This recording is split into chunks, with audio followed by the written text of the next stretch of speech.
الحقيقي. اقول لكم صغيره خالص عن ابونا يسطس.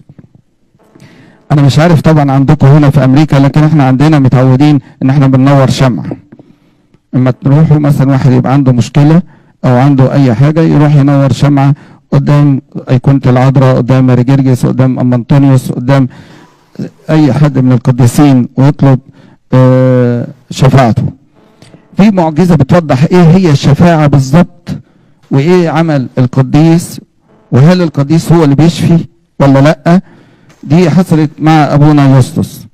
كان عندنا اخ تحت الاختبار، والاخ ده بعد فتره جاب لي جواب ان واحد قريبه في امريكا، عايش في امريكا، وجاله الكانسر وملا كل جسمه، وبيطلب صلوات الاباء وانهم يذكروه في القداسات وكده. فجاب لي الجواب وقال لي يا سيدنا انا مش عارف يعني ارد عليه ولا ما اردش، مش عارف التصرف الصح ايه. فانا قلت له بص، ما دام جيت بقى للرهبنه سيبك بقى من الجوابات وسيبك بتاع، لان ده هيقول لده وده يقول لده وتقعد لا ما تردش، لكن نعمل عملنا. فقال لي نعمل ايه؟ قلت له بص انت كل يوم بتحضر التسبيحه. قال لي اه. قلت له انت تخرج من عندي هنا اكتب ورق باسمه ووزعها على كل مذابح الدير. واحنا عندنا كل المذابح تقريبا ساعات بتشتغل، يعني بيبقى فيه اكتر مثلا من 16 17 قداس. ف قلت له لو ابونا ذكروا بالاسم خير وبركه، ما ذكروش اكيد ملاك الذبيحه هيذكروا. وانت كل يوم لما بتدخل التسبيحه بعد ما بتعمل مطانيه وتاخد بركه ستر الهيكل وتاخد بركه انبا يساب، بتروح تسلم على ابونا يسطس وجنبيه ترابيزه بتاعه شمع.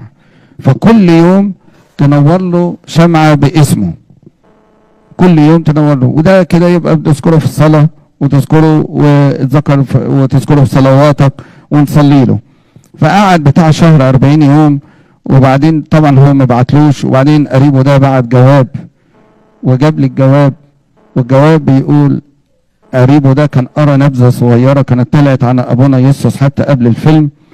فبعت بيقول له انا بعت الجواب ده عاوز اعرف ايه حكايه ابونا يسطس والشمع، لان انا كنت دخلت في مراحل الموت وفي غيبوبه الموت، وقالوا قدامي اقل من ساعه في غيبوبه كامله، لدرجه ان اسرتي قعدوا بره العنايه وابتدوا يكتبوا النعي بتاعي ويتشاوروا هل هيدفنوني في مصر ولا يدفنوني في امريكا. بيقول له انا في الغيبوبه شفت حاجه غريبه قوي، شفت اكن سقف المستشفى ده اتفتح، وشفت السماء اتفتحت، شفت ربنا يسوع المسيح قاعد على كرسي جميل جدا، لكن لقيت ابونا يسطس بتاعكم يعني بتاع الدير جاي من بعيد بنفس هيئته البسيطه اللي هو معروف بيها، وماسك حزمه شمعه منوره. واحد ماسك شمعه كده منوره، وقاعد ماشي كده بالطريقه بتاعته البسيطه لغايه ما قرب من رجلين ربنا يسوع المسيح، وراح ساجد في الارض وحط الشمع المنور قدام رجلين المسيح وقال له من اجل فلان، يعني الشمع ده من اجل فلان. يعني لما تنوروا شمعه بياخدها القديس او القديسه ويحطها قدام المسيح ويقول له دي من اجل فلان، هي دي الشفاعه.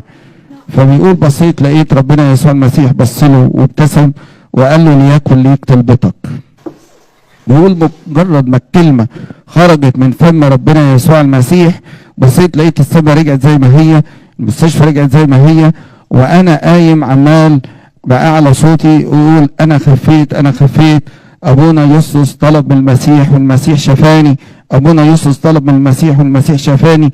فدخلوا عليه بيحسبوا لوثة ما قبل الموت، والدكاتره جم فقعد قال لهم الحكايه. طبعا ما بيؤمنوش بعض دكاتره طبعا في امريكا، الامريكان ما يؤمنوش بالحاجات دي ساعات. فقال لهم اعملوا لي الفحوصات، فعملوا له الفحوصات لقوه خف. فهو بعد بيقول ايه حكايه ابونا يسطس والشمع؟